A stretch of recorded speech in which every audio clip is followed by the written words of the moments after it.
отделаться. Наш багаж весь сложили наверх. Это наш домик. Палатка с моим компаньоном. Да, у нас даже арахисовое масло есть. Опасный килиманджарский хомяк. Это грелка в виде зайца.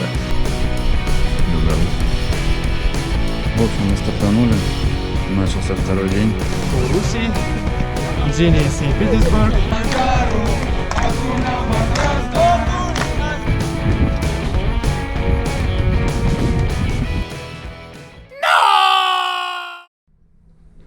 Всем привет! Я наконец-то добрался до одной из первых своих точек, можно сказать, начала пути. И если кто-то не знает, где, что со мной происходит, сейчас я нахожусь в аэропорту города Киев, аэропорт Борисполь.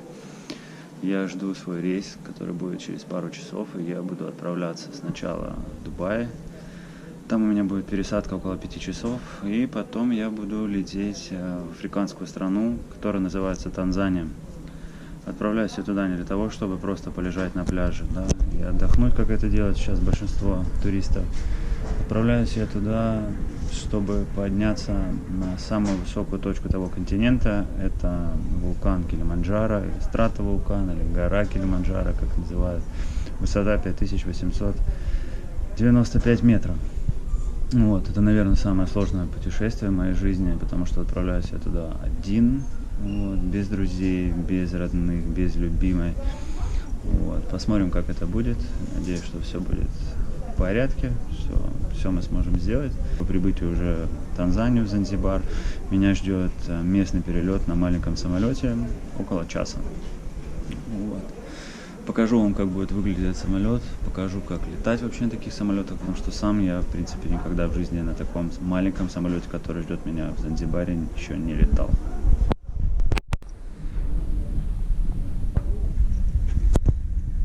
Вот такая погода у нас за окном. Даже не могу поверить, что через приблизительно 10 часов я уже буду ходить в Африке, где температура, я сегодня посмотрел, 32-33 градуса.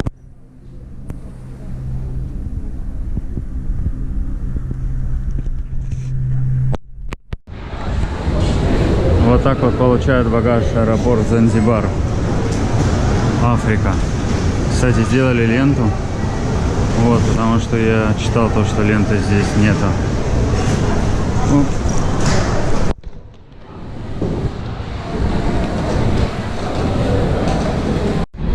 Сейчас покажу самолет, на котором мы будем лететь. Я, в принципе, ожидал немножко побольше.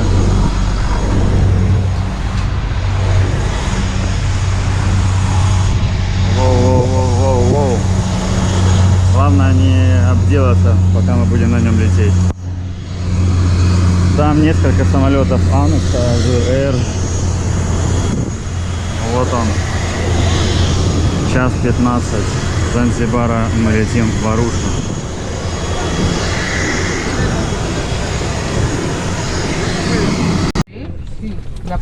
Места на нем практически нету.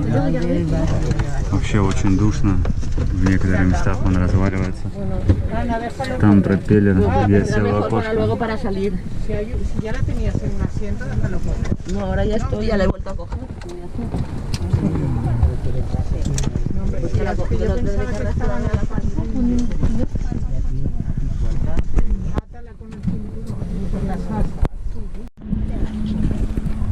Короче, мы прилетели.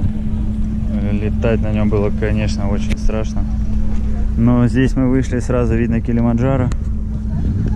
И вот наш самолет. Вообще, на самом деле, лететь не страшно, а страшно взлетать и садиться. Вот садиться оказалось намного страшнее, чем взлетать. Вот я приехал в аэропорт Аруша. Здесь, видимо, только такие маленькие самолеты и стоят. Сюда прилетают. Ну вот, хотя там один побольше, вдалеке вертолет даже есть. Конечно, наверное, на видео не видно, но Килиманджаро просто невероятно. И не так жарко здесь. Вроде как ветерок дует. Так, ну что, мы приехали в африканский супермаркет. Сегодня стартует наш маршрут. Мы выехали с отеля. В отеле мы провели взвешивание. Взвесили баулы, которые понесут портеры. все прошли, все ложились 15 килограмм. Единственное, что когда утром я вышел на ресепшн, я обратил внимание, что вся наша группа одета очень тепло. Ребята одели штаны. Я, в принципе, так и не понял, зачем. Потому что сам я в шортах и в футболке. На улице очень жарко сегодня. Вот. И плюс еще дорога к отправной точке будет занимать около 2 часов. Поэтому я решил одеться легко. Вот так вот выглядит наш транспорт. На таком же уехали портеры. Наш багаж весь сложили наверх. Второй автобус выглядит помощнее. Вот. Портеров внутри было приблизительно, наверное, человек 10-15, это точно. Наша группа это 7 человек, все в принципе молодые. 5 русскоговорящих и 2 иностранцев. Ладно, увидимся на маршруте.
Приехали в стартовую точку.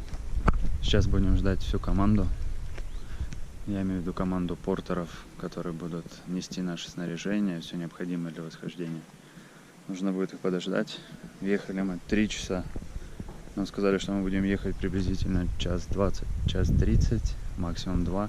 Но мы ехали около 3-3,5 часов. Через какой-то лес. В общем, поселки африканские. Вот. Сейчас приехали. Здесь нам нужно будет подождать всех остальных и будем двигаться дальше.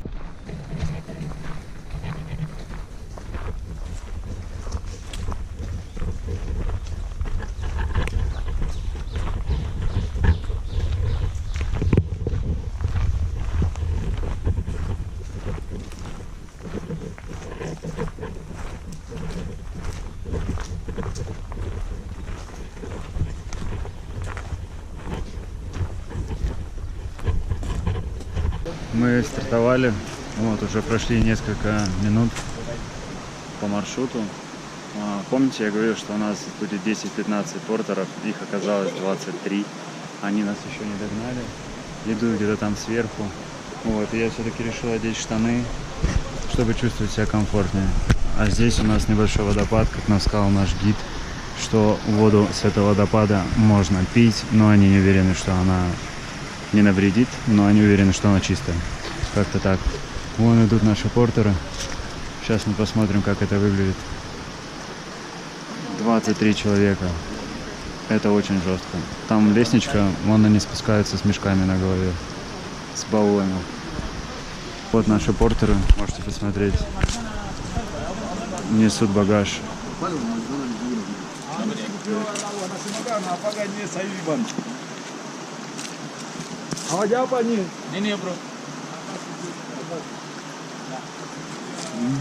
Вся наша группа. И побежали. Сумка на голове, рюкзак на спине. Пам-парам-пам-пам-пам-пам. Это наш домик. Палатка с моим компаньоном. Компаньон у меня будет мужчина в возрасте. Мы еще не познакомились. Вот мой рюкзак, баул, который принес портер. Мы уже пришли в первый лагерь. Вот там вот туалет. Можно принять душ, как сказали. Туда еще не ходили, схожу попозже, посмотрю. Это наши ребята палатки устанавливают. Это центральная палатка, где мы будем обедать. Вот, в принципе, круто. Вот так вот выглядит наш лагерь.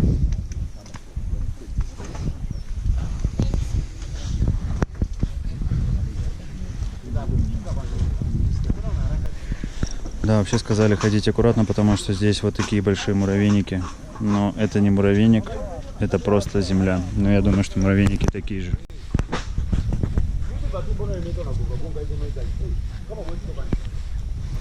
Прям все условия. Туалет. Домик рейнджеров. И там табличка. Кстати, самое интересное то, что с той стороны уже находится граница с Кенией. Мы на машине буквально проезжали в нескольких метров от этой границы. То есть можно было выйти из машины прямо, перейти на ту сторону. И интернет, кстати, сейчас, когда мы начинали восхождение, у меня пытался подключиться интернет Кении. И оператор сотовой связи тоже поменялся. Вот такая вот природа. Рога.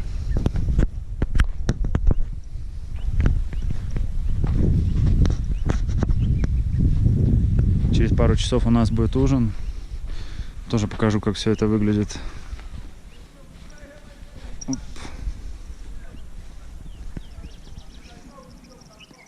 Это расстояние между всеми лагерями, которые у нас будут. Здесь мы будем ужинать.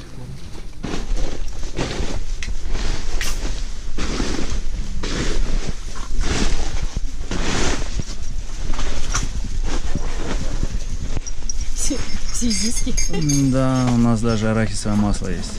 Да тут что, манго джем. Да. Попкорн, все дела. Would you like some tea? Yeah. This one or which one? У них есть гибискус, черный и... В нашем лагере я нашел килиманджарского хомяка.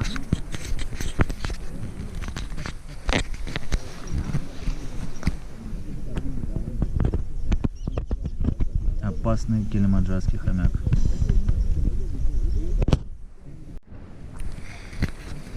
Ребят, не поверите, сегодня после ужина к нам пришел повар. Рассказал, что мы завтра будем кушать на завтрак, на обед и на ужин. И дал каждому из нас вот такую грелку. Это грелка в виде зайца, чтобы мы положили в спальный мешок и чувствовали себя ночью комфортно. Боже, какая милота. Ой, всем бы такого повара. Спокойной ночи.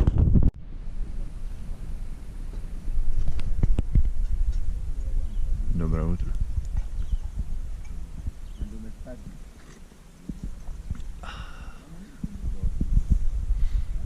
Красота. Вообще, короче, я вчера лег в спальнике во всей одежде. Сначала мне было холодно, но потом где-то через час мне стало очень жарко, я разделся прямо до трусов. Но потому что я никогда не спал, в принципе, в спальнике, поэтому у меня нет базовых знаний по использованию спальника. Разделся до трусов и оставил вещи рядом с собой. Утром я проснулся, мне было так холодно. И все мои вещи, они стали влажные, холодные. Я засунул их в спальник обратно к себе, чтобы они хотя бы немножко согрелись. Вышел из палатки, на улице намного комфортнее даже, чем внутри.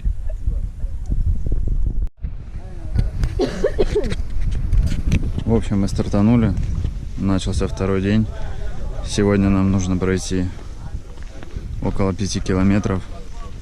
Трекинг займет 3 часа. Вот, потом мы придем в лагерь, пообедаем, а после обеда у нас будет акклимационный выход где-то на час.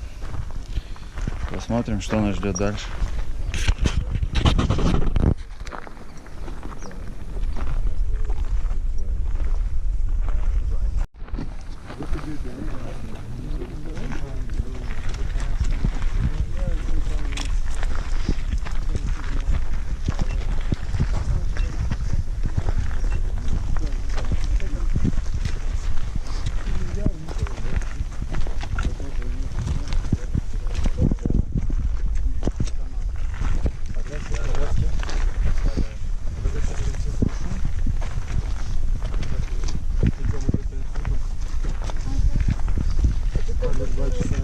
Весь маршрут это 71 километр от старта до спуска.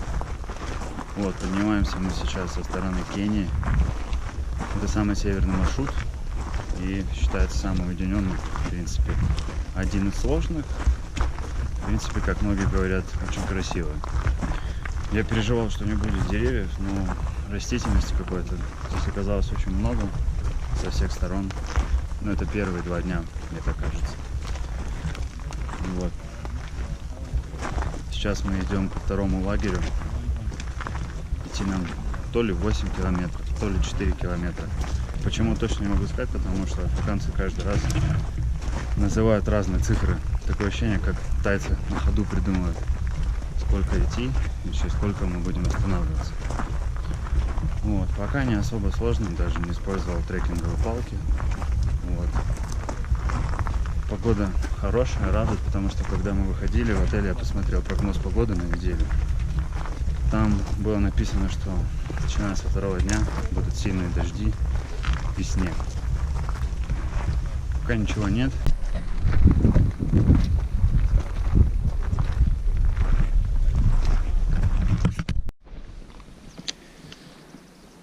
В общем, нам сказали, у нас будет небольшой перерыв. Просто хочу показать, как это выглядит, чтобы было представление сервиса.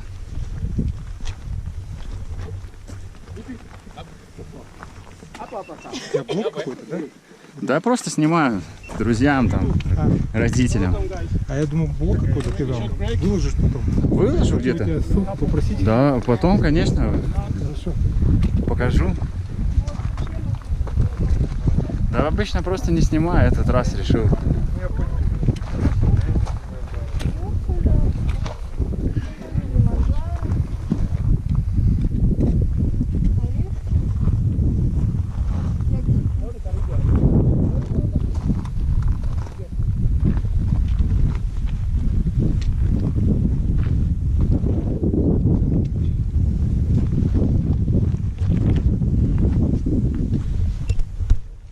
Береги Камчатку.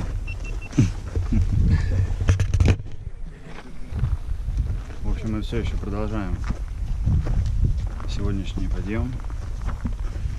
Вот, здесь уже холоднее. Видно туман. Буквально минут, наверное, 20 назад мы поднимались, видно было вершину.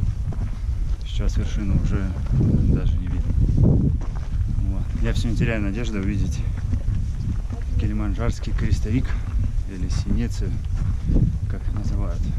Надеюсь, что мы ее увидим по этому маршруту. В принципе, уже немножко тяжеловато, хоть второй день. Мы идем уже около 3,5 часов. Как бы тяжко. Но надеюсь, что отдохнем и дальше будет лучше. Все забываю сказать, что у нас в команде есть человек, который обладает невероятным знанием, а именно языком свахили. Зовут его Димас. Димас, скажи нам пару фраз. Скажи, как тебя зовут, например. Как дела? Марафики. Наджихиси визури сана. Джина Лангуни Дмитрий. Натока у Руси. Джини Санкт-Петербург. Насаса Тунакудя Камбини. Тунакарибия. Асанте. Скажи, куда мы идем. Тунакарибия Камбини.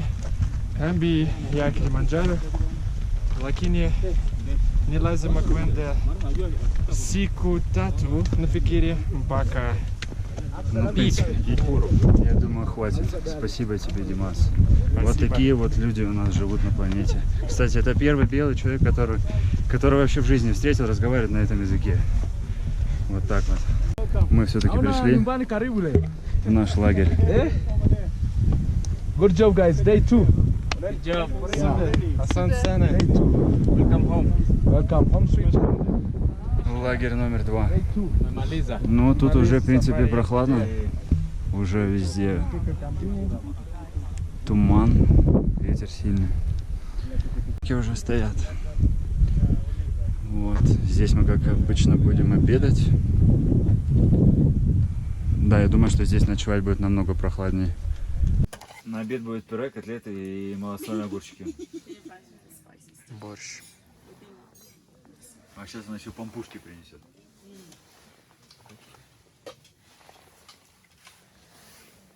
Больше как свекольник. Короче, после обеда я поспал часочек. Сейчас мы оделись. Я уже оделся потеплее. Время поднимаем куртку мембранную, потому что мы пошли повыше подняться, чтобы организм начал привыкать. Вот, где-то часок будем идти вверх, полчаса будем идти вниз. За моей спиной Кень и где-то наш лагерь. Посмотрим, что нас ждет дальше. Где-то около часа поднимались чуть повыше. Я даже достал палочки протестировать их. Вот, потому что тоже никогда в жизни не использовал трекинговые палки. Сначала было дискомфортно, потому что я привык идти, как бы ничего в руках не держа. А сейчас, ну, вроде как лучше. Посмотрим, что будет завтра. Вот. Это наш доктор. 85.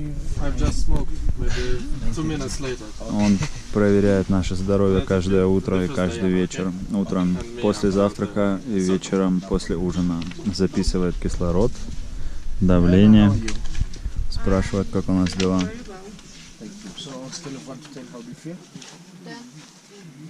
Is everything okay?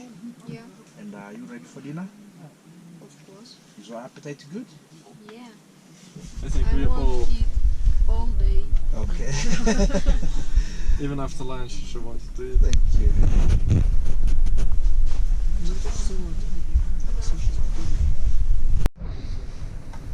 Good morning. Так, ну что, мы проснулись. У нас сегодня третий день. Вот. Ночью было холодно. И полночи шел дождь. Когда мы отправлялись на маршрут, я посмотрел прогноз погоды на ресепшене отеля. Там было написано, что практически каждый день будет дождь, на пятый день будет снег, а потом шторм, минус 10, минус 11. То есть такая погода. Все меня уверяли, говорили, что такого не должно быть, но все-таки дождь ночью был.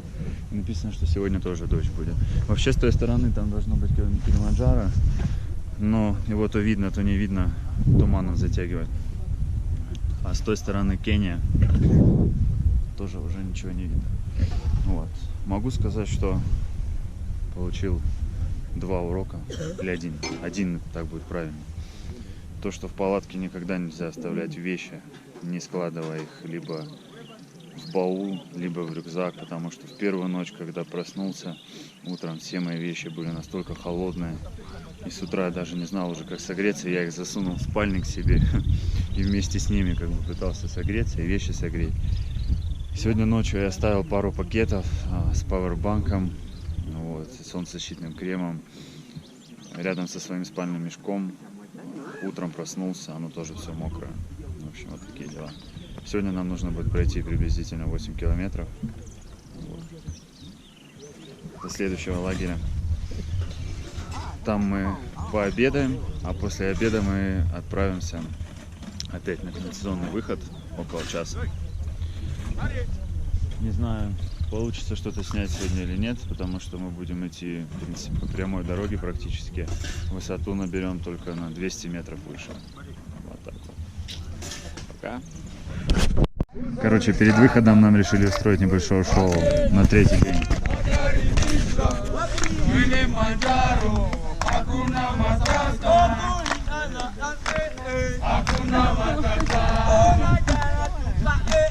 Hakuna matata, na leo tuko hivi. Hakuna matata, jambo, jambo bwana, habari gani?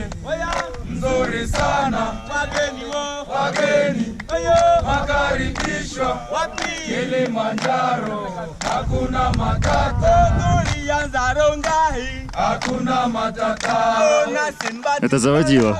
hakuna matata. Jana niyo hapa, hakuna matata. Na leo kikelelwa, hakuna matata. Shimoni watafika, hakuna matata. Na juu watakwenda, hakuna matata.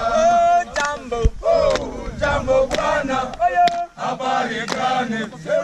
Nzuri sana, wageni, wakaribishwa wapi? Kilimanjaro, hakuna matata. Tembea pole pole, hakuna matata. Mlimani mrefu, hakuna matata. Tena una miti mingi, hakuna matata.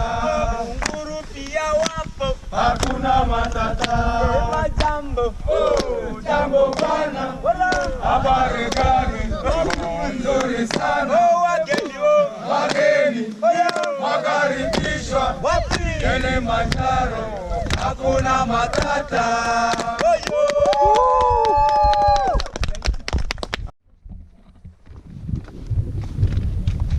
Мы подошли к великому прекрасному чаю. Чай.